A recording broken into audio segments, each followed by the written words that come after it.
NBA trade season is officially upon us, as we've already seen some big deals go down, but with free agency also opening today, the floodgates should begin to open even more.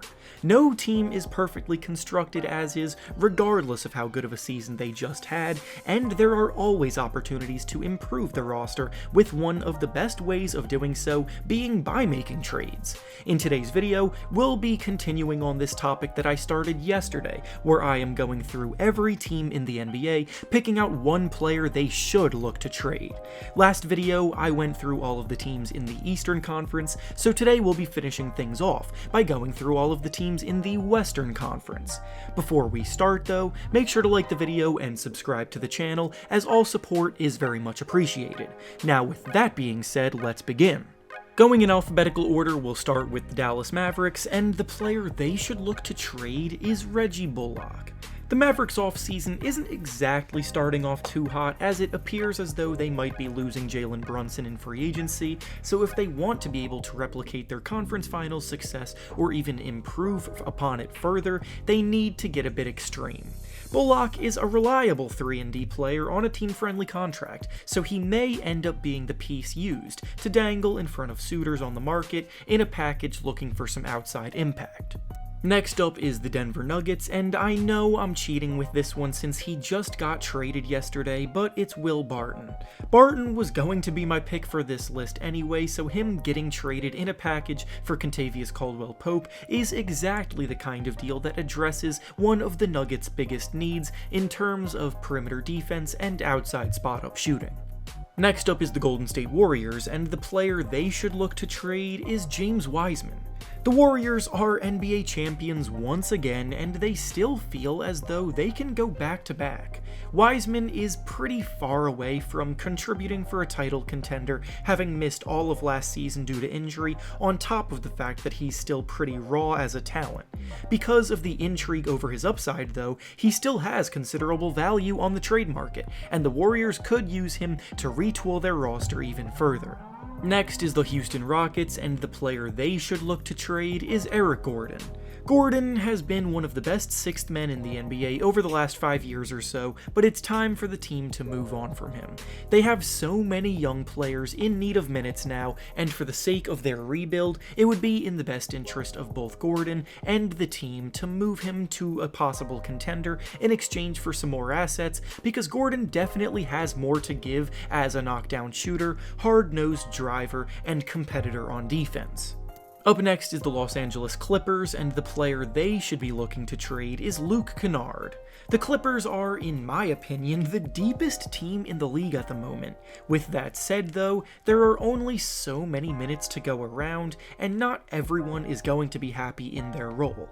Kennard is one of the best volume 3-point shooters in the league, but he saw his role start to fade at times last season, and with even more talent ahead of him, he might end up being the odd man out, so a trade could be the best option here. Up next is the Los Angeles Lakers, and the player they should look to trade is Talen Horton-Tucker. Russell Westbrook was probably the answer you were expecting to see here, but the truth is that it seems as though the Lakers are planning on bringing him back, and after he opted into the last year of his contract that will pay him $47 million, he became a non-asset almost. Horton-Tucker is still very young, raw, and inconsistent, and the Lakers need reliability, so they should use him and his potential as something to lure in a potential deal for guys more ready to contribute now. Next is the Memphis Grizzlies, and the player they should look to trade is another selection where I'm cheating because the trade already happened, but it was Melton.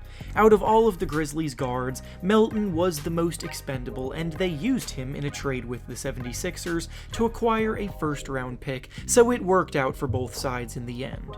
Up next is the Minnesota Timberwolves, and the player they should be looking to trade is D'Angelo Russell. The Timberwolves made some huge strides last season, making the playoffs, but in their series against the Grizzlies, their sheer lack of composure down the stretch of games killed them, and Russell's individual decision-making resulted in him getting benched in their closeout game. Russell has always had so much talent, but his inconsistency has killed him at times, and now if the Timberwolves want to continue progressing forward, they might realize that they need to do so by shipping him out. Next is the New Orleans Pelicans, and the player they should be looking to trade is Devonte Graham. When the Pelicans uncovered Jose Alvarado, they discovered a gem of a backup point guard, and with CJ McCollum capable of handling the lead ball handler duties in the starting lineup, Graham is incredibly expendable.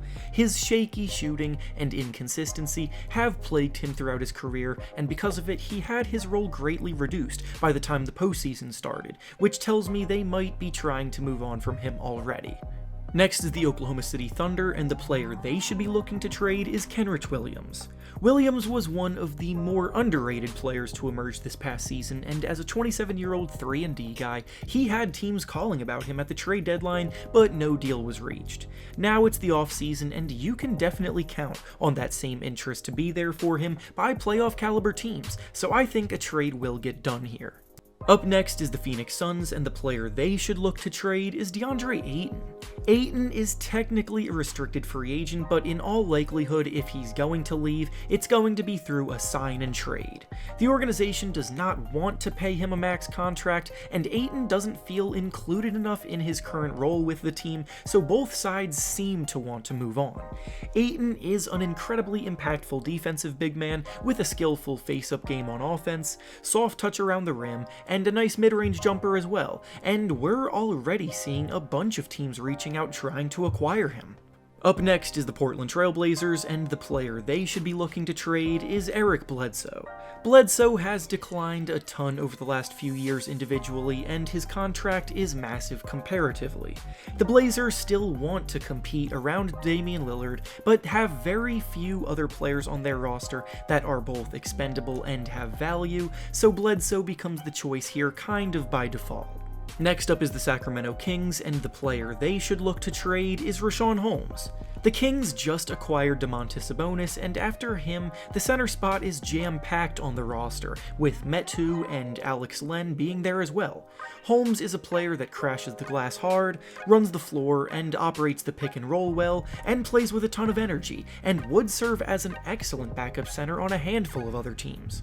Next is the San Antonio Spurs, and their choice here is another one that I'm kind of cheating on since the trade already happened, but he was going to again be my choice regardless, but it was DeJounte Murray. Murray broke out as an all-star talent this last season, but the rest of his Spurs team is still in rebuild mode. Instead of building around him, the Spurs just got a nice haul of 3 first-round picks and a pick swap for him so that he can team up with Trae Young in Atlanta. And finally, the last team in the West is the Utah Jazz, and the player they should look to trade is Donovan Mitchell. Things have been relatively quiet from the Jazz this offseason, but after they got eliminated from the playoffs, it really felt like the partnership between Mitchell and Rudy Gobert was over. There was a lot of talk about one of them possibly being on the move, and if that is the case, then Mitchell seems to be the one that the franchise would be more willing to part ways with, as Gobert is at the core of a lot of their success, according to a ton of advanced metrics. And with that being said, that's all I have for you today. Make sure to like the video, subscribe to the channel, and comment down below who you think should be traded from these teams. Thanks for watching, and I'll see you all next time.